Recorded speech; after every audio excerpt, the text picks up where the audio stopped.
Vous m'entendez? Le son est-il OK? Bienvenue, je regarde un peu, cher Franck, bienvenue Jérôme, Michel. Ah bah, écoutez, ça me fait plaisir de voir tous ces noms. Ah merci Thomas, merci Jean-Louis. C'est formidable. On va attendre quelques instants, pour démarrer parce qu'effectivement, on a eu quand même beaucoup, d'inscriptions de dernière minute, pour ce webinaire qui a, donc vocation à plonger dans une de nos stratégies. Vous le savez bien, on a une vingtaine de stratégies qu'on met en œuvre dans de l'assurance vie luxembourgeoise, éventuellement du compte titre. Et cette stratégie qui s'appelle volatilité, elle est très particulière, elle est très différenciante, elle est très diversifiante. Donc je voulais qu'on fasse un petit focus là-dessus. Bah oui, Jérôme, moi aussi, j'aurais aimé te voir, mais je ne te vois pas là. Alors, j'ai un reste de bronchite, je suis désolé. C'est ça aussi l'intérêt des visios, c'est que personne ne chopera ma bronchite. Voilà. Ah bah, écoutez, c'est en train de se connecter. J'espère que vous allez bien. Heu, J'espère que vous sortirez de ce webinaire en ayant appris quelque chose, même plusieurs choses. Avant d'oublier de le dire, heu, normalement, c'est ma conclusion, mais j'ai peur d'oublier de le dire. Cette stratégie, donc on la met en œuvre dans les contrats d'assurance vie, mais on travaille actuellement au lancement d'un produit, indexé à cette stratégie. C'est un produit alors, j'essaie de faire les choses, dans les règles de l'art, d'un point de vue réglementaire et comme, ça sera un produit, qui n'est pas de type OPCVM, mais qui est, de type, on va dire, certificat. Sans doute, c'est pas encore, arrêté, mais, je n'ai pas le droit de faire un webinaire à un grand nombre parce que ça rentrerait dans le cadre de l'appel public à l'épargne, ce qui est interdit pour ce genre de produit. Donc je parle de la stratégie, je ne parle pas du produit. De toute façon, le produit n'existe pas encore, donc j'aurais bien du mal à en parler. Mais si vous étiez intéressé par le lancement de ce produit-là, il faut que vous me fassiez signe. Pour me faire signe, c'est pas compliqué, vous connaissez les moyens, mais bon, pour que vous l'ayez sous la main, je vous mets mon adresse email. Voilà, vous me faites juste un petit message. Je souhaite de l'information sur le produit volatilité. Et comme ça, c'est vous qui avez fait la démarche. Et donc, je suis dans le cadre de la loi. Voilà, voilà. Bonjour Dominique, bonjour Bernard. Je bascule du côté de la présentation. On y va. Euh, alors, je vais vous raconter un peu, avant d'expliquer le détail de la stratégie, je vais vous expliquer la genèse de cette stratégie. Parce que je trouve que c'est intéressant de savoir comment elle a été créée. En fait, ah oui, pourquoi maintenant? On aurait pu en parler plus tôt, mais c'est juste qu'il y a ce chiffre rond, hein, 1000 c'est quand même magnifique. 1000 en soi, c'est pas si impressionnant que ça, à partir du moment où on connaît pas la durée, hein. 1000 sur un siècle, c'est peut-être pas aussi, impressionnant. Là, en l'occurrence, c'est 1000 sur 12 ans, mais vous allez voir, ne sortez pas tout de suite les calculatrices pour savoir la performance annualisée, je vous la donnerai tout à l'heure. Donc, ce qui a motivé ma réflexion, c'est la problématique de la diversification. Parce que la diversification, c'est un terme peut-être un peu galvaudé, c'est un terme sur lequel tout le monde s'accorde, mais galvaudé parce qu'on lui fait dire un peu tout et n'importe quoi. Et en particulier, cette expression que j'ai trouvée, que je trouve assez sympathique, c'est que la diversification, c'est un peu comme les mauvais amis. On la trouve plus au moment où on en a le plus besoin. Qu'est-ce que ça veut dire en fait? C'est que la diversification, au passage, je le dis, c'est pas une fin en soi, c'est un moyen. C'est un moyen de lisser une performance. Eh bien, lorsqu'on c'est à quel moment on a besoin de lisser la performance? C'est quand les marchés baissent, hein. Et hélas, quand les marchés baissent, la plupart des marchés se corrèlent entre eux, donc tout baisse en même temps. Et là, votre diversification ne vous sert pas à grand chose. Ce que je dis là, c'est une généralité. Évidemment, si vous avez une bonne SICAV monétaire, il y a des chances pour qu'elle ne baisse pas. Mais voilà, globalement, la diversification action fonctionne pas si bien que ça. Donc, les côtés positifs de la diversification, c'est qu'aussi, dans nos métiers, la certitude n'existe pas, hein. On peut avoir des convictions, mais on n'a jamais de certitude. Si on avait une certitude sur un actif, ben, on en met 100% du portefeuille, à la limite, pourquoi pas. Mais dès lors qu'il y a même un epsilon de doute, ce qu'il y a dans 100% des cas, ça c'est la seule certitude, c'est qu'il y a du doute, c'est que il faut laisser la place à d'autres investissements, à d'autres idées. Il a été démontré que si à court terme, évidemment, vous pouvez être concentré sur les meilleures idées et progresser, et que la diversification soit un frein à la performance, et ben à long terme, ça ne suscite aucune perte de performance.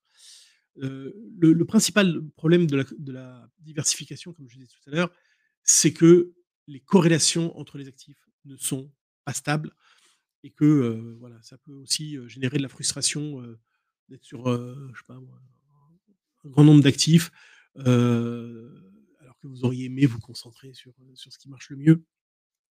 Et donc ça peut limiter les gains, mais à court terme, et pas à long terme.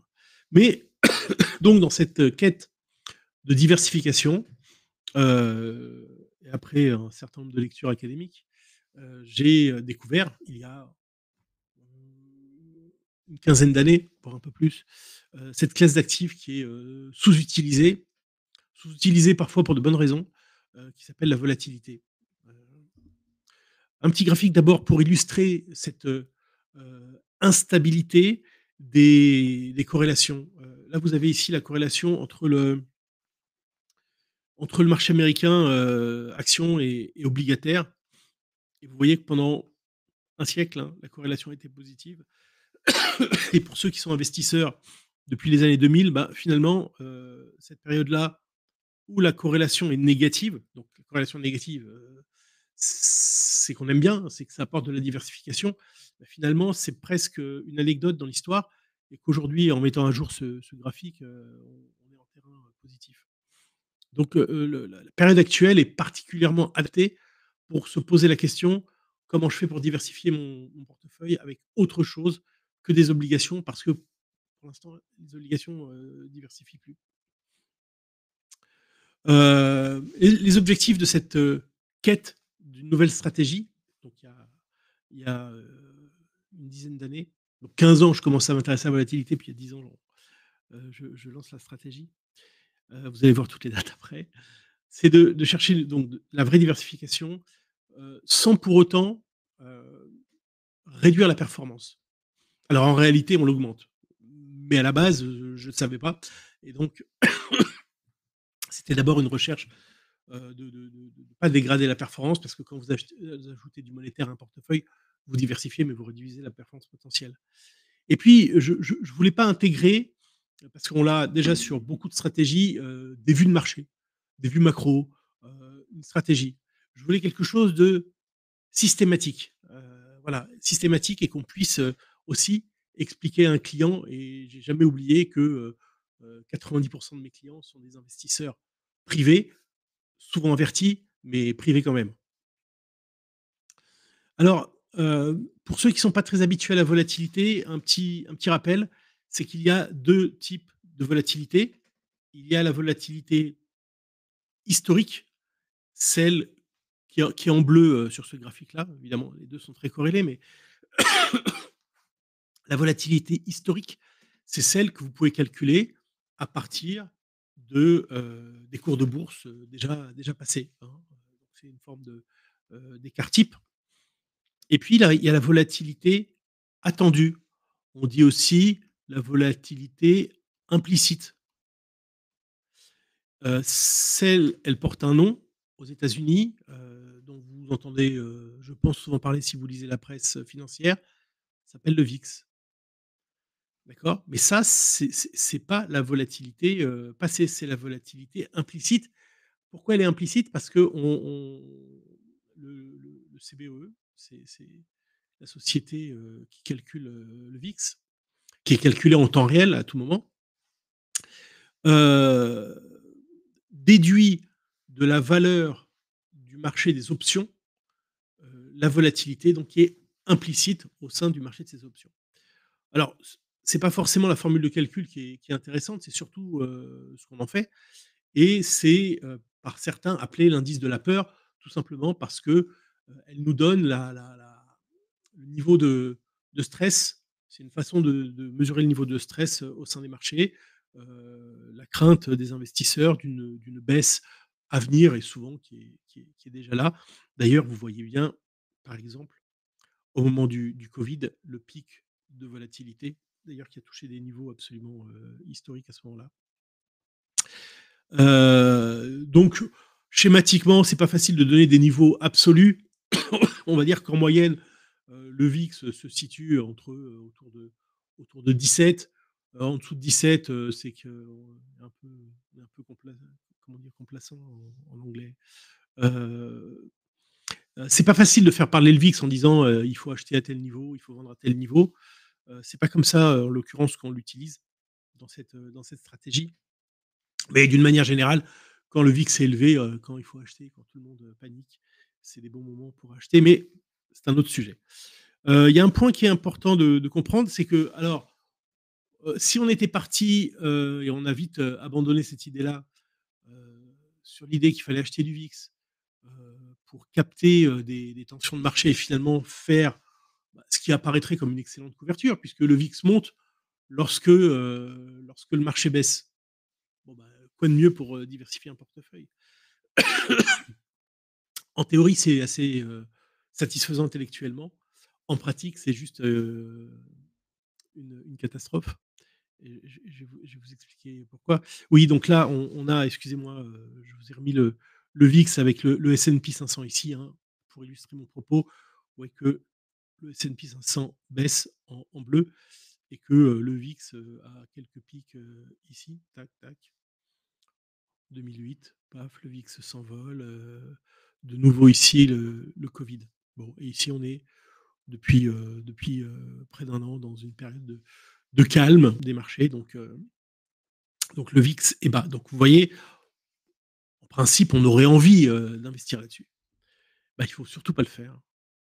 Je je vous ai mis ici toujours le VIX en orange et puis un ETF, VIX parce qu'il existe des ETF sur le VIX. Pourtant j'estime que le VIX est non investissable. Heu, il existe donc des ETF, des options, des futurs sur le VIX. Pourquoi ça ne reproduit pas le VIX? Vous voyez bien, hein, alors effectivement, quand on a des pics, de volatilité, effectivement l'ETF progresse. Voilà, ça paraît un peu microscopique, comme hausse. Heu, pour autant, lorsqu'on regarde les chiffres, cet ETF aujourd'hui vaut 14 $. Tout là-haut, il vaut 240 000 $. Donc on comprend assez vite que, c'est un objectif, c'est un véhicule d'investissement assez sûr pour, s'appauvrir, pour même, pour atteindre la ruine, assez rapidement. Donc le VIX n'est pas investissable, sauf lorsqu'on l'utilise sur des périodes extrêmement courtes et qu'il faut avoir raison extrêmement rapidement. Donc ça, c'est tout ce que je vous dis là sur le VIX, c'est à vue pédagogique parce que c'est pas de cette manière-là qu'on utilise le VIX dans la stratégie volatilité. Pourquoi c'est la ruine à coup sûr? Tout simplement parce que le VIX, c'est pas un marché, cash, c'est un marché à terme. Vous avez ici, même si, il y a un cours, à l'instant T de VIX, qui en l'occurrence est de 12,80, mais, lorsque vous achetez, un futur sur le VIX, bah, vous achetez, le futur à 1 mois, le futur à 2 mois, le futur à 3 mois et le problème, c'est que cette courbe bleue est extrêmement pentue puisque si vous regardez, quand vous prenez une position, que ce soit une position, directe, parce que vous avez acheté le futur ou, que vous avez acheté un ETF et qu'au sein de l'ETF, le gérant va relayer sa position, bah, vous allez voir que, tous les mois, vous allez perdre cet écart-là. et en moyenne, cet écart-là, il est de 4 à 7. Voilà, quand vous perdez 4 à 7 tous les mois, c'est plutôt problématique. Et donc je me suis dit: «Bah, c'est pas compliqué.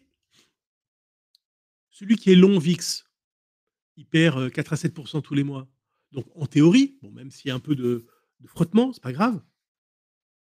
Celui qui est short VIX, il, doit les gagner». Donc c'est une forme de carry qu'on a cherché à faire sur la courbe à terme de volatilité, pour, capter ce rendement structurel. C'est un rendement structurel, de, cette courbe à terme de volatilité. Alors, s'il suffisait de faire ça, très bien, la terre entière le ferait. Et d'ailleurs, une partie des financiers et des hedge funds en particulier qui le font. Mais, il y a une difficulté, c'est que cette courbe, elle est pas stable, d'accord? Là, je vous ai montré, c'est la courbe actuelle et c'est la courbe dans, 90 des cas. Donc dans 90 des cas, on est des gens heureux avec cette stratégie. Mais il arrive des cas, est-ce que tiens, je vais prendre du bleu pour rester dans le bleu. Paf. Où il y a des tensions, on l'a vu, le VIX, ici, les pointillés verts montent et toute la courbe à terme monte. Ce qui se passe, c'est que tac, tout ça monte et on arrive à des courbes, à terme qui ne sont pas dans cette forme-là qu'on appelle contango, mais qui s'appelle backwardation et qui arrive dans cette situation-là. Donc quand vous êtes, short de VIX, ça, c'est pas bon du tout. Ça, c'est pas bon du tout parce que non seulement l'écart entre les maturités s'inverse et vous perdez de l'argent, mais en plus, comme la courbe est montée, vous avez un double effet qui se coule, extrêmement, extrêmement préjudiciable. Donc qu'est-ce qu'on a fait sur cette stratégie? On a implémenté une seconde stratégie de manière à sortir du short pour, pour se positionner sur un second portefeuille qui lui est un portefeuille, protecteur. Le graphique suivant, c'est cet écart entre les 2 maturités, et vous allez voir que, paf, voilà cette quantification entre le 2 mois et le 1 mois. Heu, vous voyez qu'il est, dans la durée, on est depuis 2008 là, qu'il est positif. La plupart du temps, c'est que du vert. Donc notre scénario de faire du carry de volatilité, il est, il est bon, 90 du temps. Sauf que, voilà, les cas ici, la crise de 2008, 2020 et puis un certain nombre de fois, entre les 2, bah, c'est des cas où on ne veut pas être exposé, à la courbe de volatilité. En fait, les cas les plus favorables, c'est quand la volatilité est baissière et quand la courbe est en format contango. Pour ceux qui n'ont pas eu le temps de retenir, contango, c'est comme ça et backwardation, c'est comme ça. Donc ce qu'on aime, c'est quand la volatilité est baissière ou franchement, stable, hein, j'aurais pu le rajouter, et que la courbe est en contango. Et là, c'est que du bonheur. Quand la volatilité reste en contango, mais qu'elle commence à être haussière, c'est déjà moins bon. Quand la volatilité est baissière, mais que c'est encore en backwardation, ça veut dire qu'on est dans cette situation-là et qu'on se dirige par là, bah, ça commence à être bon, ça commence à être bon. Et vraiment là, ce qui est très négatif, c'est quand la volatilité est haussière et en backwardation. Là, c'est juste, il faut juste sortir, quoi. Et donc c'est pour ça qu'on a créé cette stratégie de façon à prévoir, à anticiper cette situation qui est très négative et d'arbitrer entre 2 poches. Une poche où on fait le carry de volatilité. Pardon, le son je vois, le son est faible. Pa pa pa pa pa. Alors, est-ce qu'on peut monter le son? Je sais pas. Je vais me rapprocher du micro. Hop, comme ça, comme à la radio. Euh... Pardon. Oui, donc Stéphane, un short VIX depuis octobre 2023, plus 83. Eh ben, bravo. C'est effectivement quelque chose qu'on fait, mais attention à savoir arbitrer vers une deuxième poche. Donc, une deuxième poche qu'on a positionnée sur les obligations internationales et l'or, de façon à se protéger. Donc, c'est là encore une stratégie on-off où on ne veut pas rester exposé en mode buy and hold.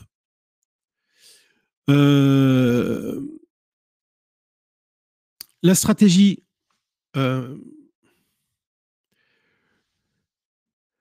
vous voyez en jaune, c'est quand elle est exposée à la volatilité, et en bleu, quand on est off sur le second portefeuille. Et donc ça a donné des résultats tout à fait extraordinaires. Et c'est là, effectivement, STD, ça veut dire Start Today, donc du début jusqu'à aujourd'hui, donc à 1009%, ce qui donne une performance annualisée de 22%, tout à fait sympathique.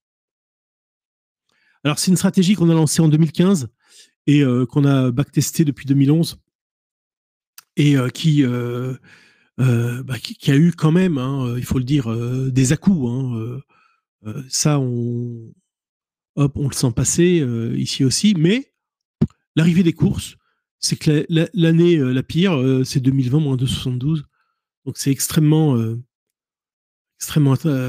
raisonnable comme baisse. Même si d'un mois sur l'autre, il y a eu des mois avec une très très forte volatilité. Je vais vous montrer ça dans quelques instants. Alors ça, c'est les performances par rapport au MSCI World. Vous voyez que l'écart est juste prodigieux. Je suis en train de regarder en même temps. Oui, voilà, les performances mensuelles. Vous voyez, hein, le meilleur mois sur la période, c'est à plus 20. Le pire mois, c'est en 2018, moins 14%.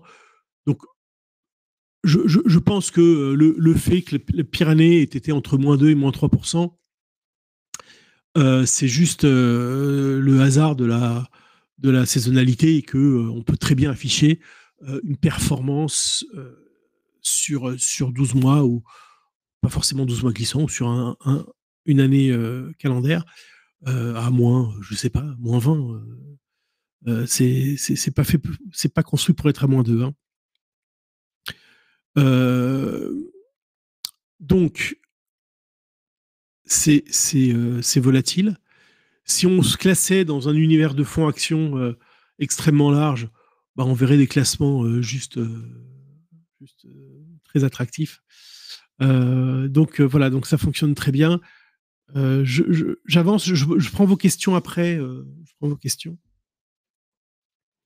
Donc les risques, hein, évidemment, c'est un choc ponctuel, un crack soudain, où effectivement le modèle n'a pas le temps de détecter l'arbitrage d'une poche à une autre. Et dans ces cas-là, on peut chuter quelques jours. En général, il faut, je ne sais pas, peut-être en cas de forte baisse, il faut 48 heures, 72 heures pour que le modèle en tienne compte et arbitre d'un côté à l'autre. C'est un produit qui est en dollars. Hein, donc, on serait sensible à une chute du dollar.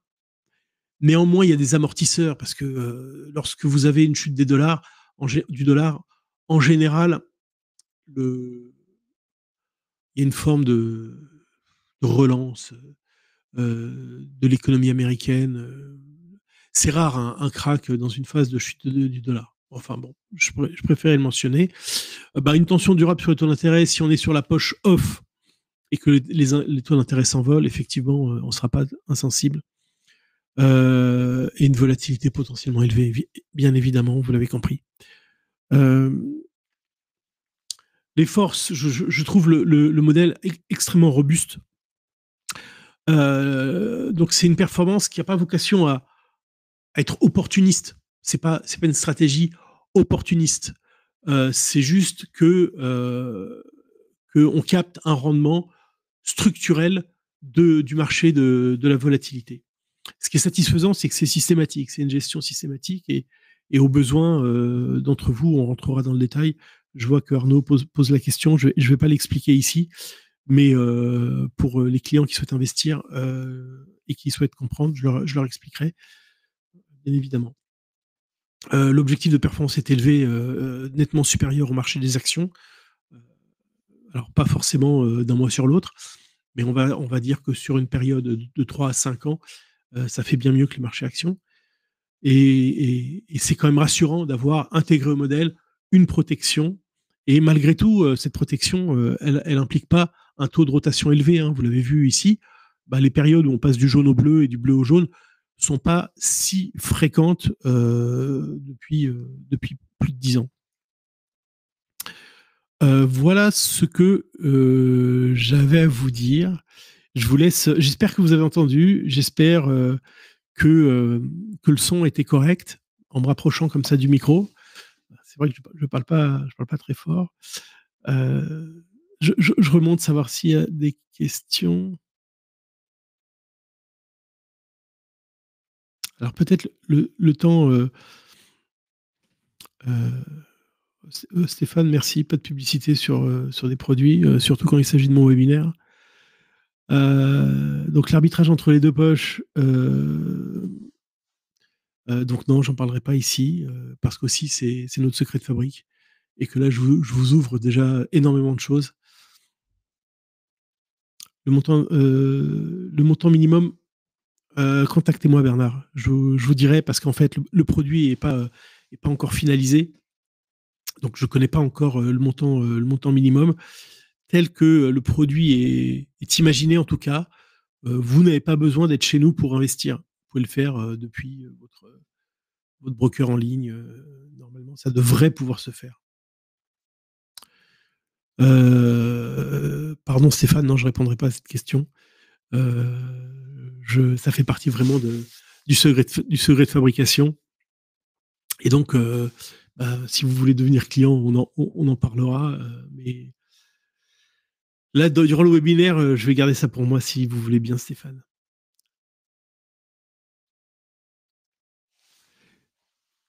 Alors, j'en profite pendant que vous posez vos questions pour vous dire que on prépare un webinaire pour, je crois, le début mars avec un avocat spécialiste des conseillers financiers, un avocat qui a étudié l'avenir de notre métier et l'avenir de la rémunération du conseiller financier. Donc, elle s'appelle Maître Émilie Mazzei et je serai content de la recevoir lors du prochain webinaire. Thomas, alors, il sera possible, oui, mais sans doute pas une assurance vie française. Si elle est luxembourgeoise et que vous avez un fonds dédié, pas de problème, ça devrait être possible. Et encore, on va vérifier au cas par cas avec chaque compagnie. Mais je pense que, en tout cas, les compagnies avec lesquelles on travaille, on fait tout pour que ce soit éligible, évidemment. Donc, Baloise, sans doute One Life et Lombard, vous n'aurez pas de problème. Maintenant, les françaises, non.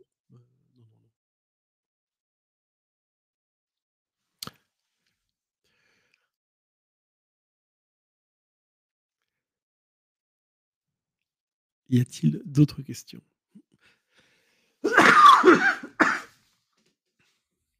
Pardonnez-moi.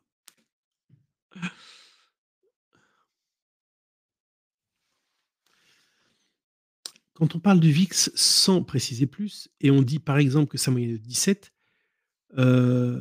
oui, non, c'est ça, exactement. Le VIX, par défaut, c'est la volatilité à 30 jours. Hein.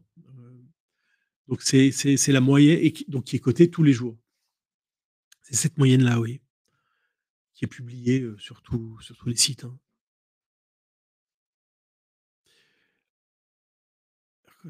Pourrait affecter la performance de la stratégie. Non, non, non, non, non, non, non, non, non, pas du tout.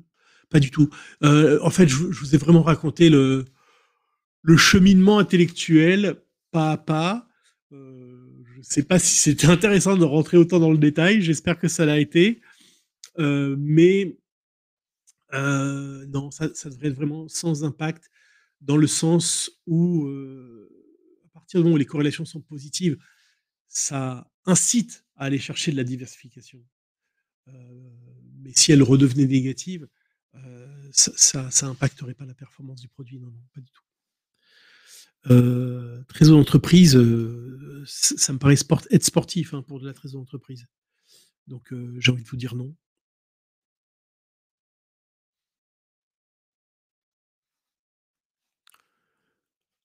Heu, je vous envoie le replay, Stéphane. Je vais pas réexpliquer, je suis désolé. Heu, je le webinaire est enregistré, je vous enverrai le replay. Quand on achète un VIX, un grand risque à court terme. Oui, vous prenez toujours un risque. D'abord, que le VIX, tombe à 9.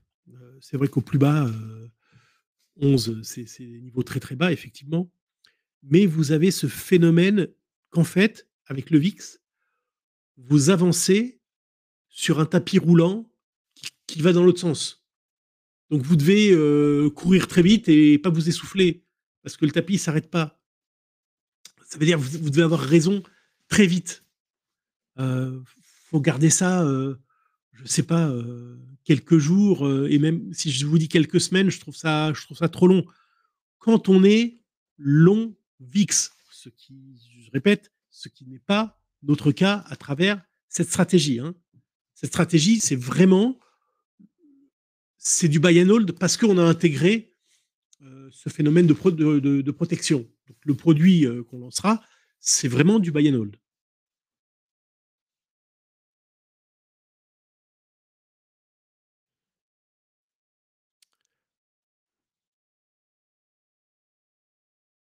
N'hésitez pas, hein, à utiliser mon adresse mail pour nous signifier votre intérêt. Comme ça, le jour où le produit est lancé, on ne pourra pas, onboarder, un nombre de clients infini. Heu, la réglementation, c'est 150 clients maximum. Donc c'est un produit qui, par nature, est un produit confidentiel. Si on a un succès, important, sachant qu'évidemment dans les 150, il y a déjà les clients, actuels que je gère et qui m'écoutent ici pour certains, et donc, mais il restera de la place, c'est sûr.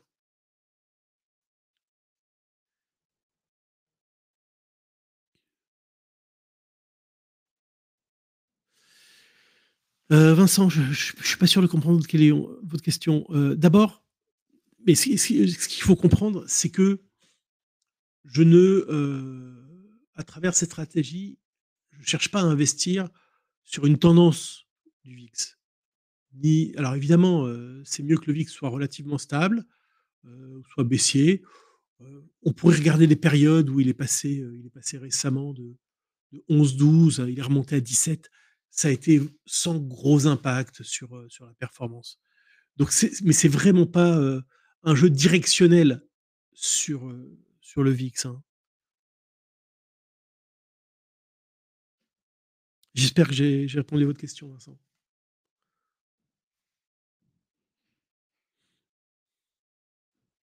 OK, super.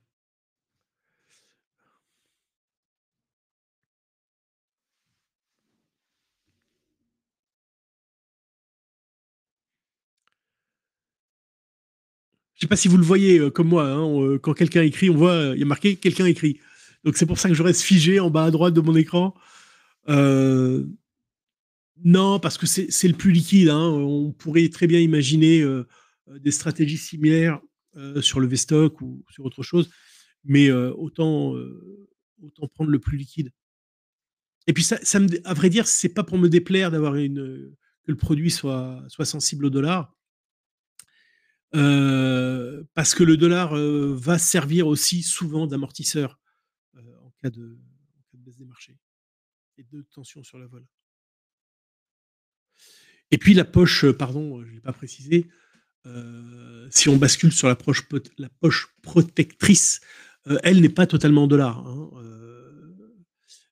et en plus, comme elle a une part d'or significative, si le dollar chutait, on aurait très probablement, sans trop tirer de plomb sur la comète, une hausse de l'or, hein, en cas de forte baisse du dollar.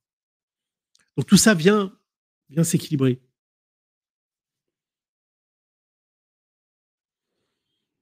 Alors, non, c'est pas la question qui va être idiote, c'est sans doute ma réponse parce que je saurais pas, vous répondre.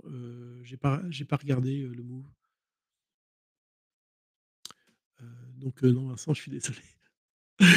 Le alors Arnaud, mais si je savais vous répondre, je serais un homme heureux, parce qu'évidemment, c'est pas un produit qu'on monte seul, on monte ça avec un spécialiste du montage de produits structurés et que, c'est un type de produit, qui voit pas souvent. Donc, ça nécessite chez eux un travail, plus approfondi et pour tout vous dire, j'avais prévu au départ de faire ce webinaire avec, une personne, là-bas et bon, comme le produit est pas là, ça sert à rien de la faire intervenir. Mais peut-être, peut-être qu'on pourrait imaginer un webinaire avec cette personne-là. Alors, je vous dis pas avec une invitation large comme aujourd'hui, uniquement avec ceux qui auront manifesté leur intérêt. Heu, Précision également, donc on l'appelle certificat parce qu'il y a 2 chances sur 3 pour que ce soit un certificat, mais il y a aussi une chance pour que ce soit pas un certificat et que ce soit un indice coté et que ce soit achetable en bourse à la manière d'un ETF. Heu et dans ce cas-là, ça sera listé sur Bloomberg et ça sera achetable par tout un chacun sans que derrière, il y ait un contact, entre le client et moi.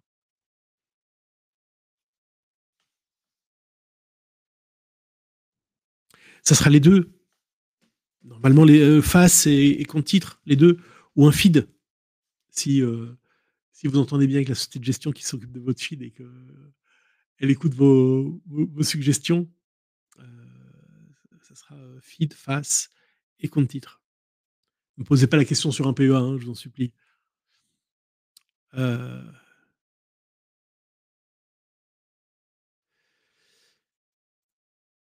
alors, intellectuellement parlant, Louis, vous avez raison.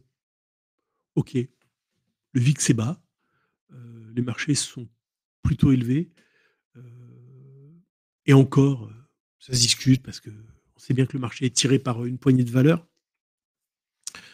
Mais je crois, et même quand je dis je crois, non, je suis assez sûr, qu'il ne faut pas raisonner comme ça.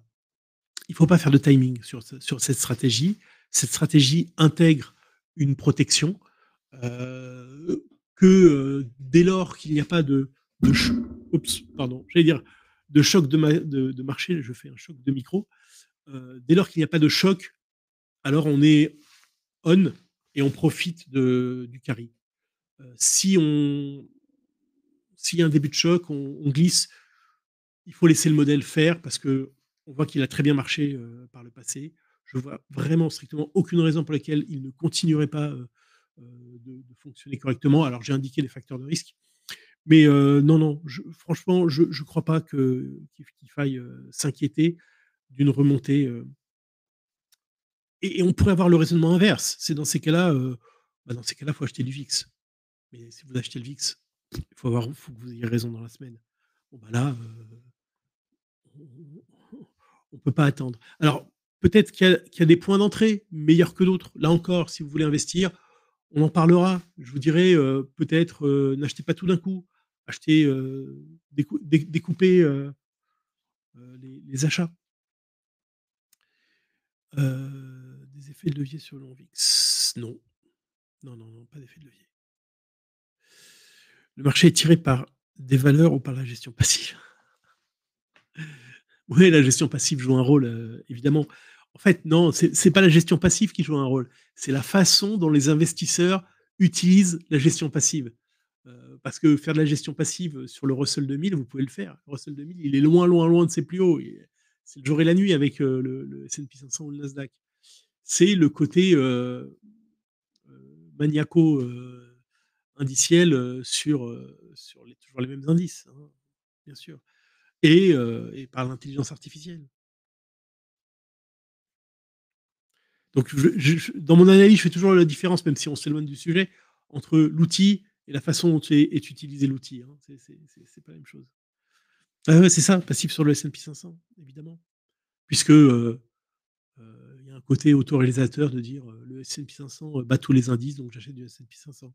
Et j'achète du S&P 500 et c'est pour ça qu'il bat les autres indices. Après, on peut habiller ça en disant l'économie américaine est plus dynamique que les autres.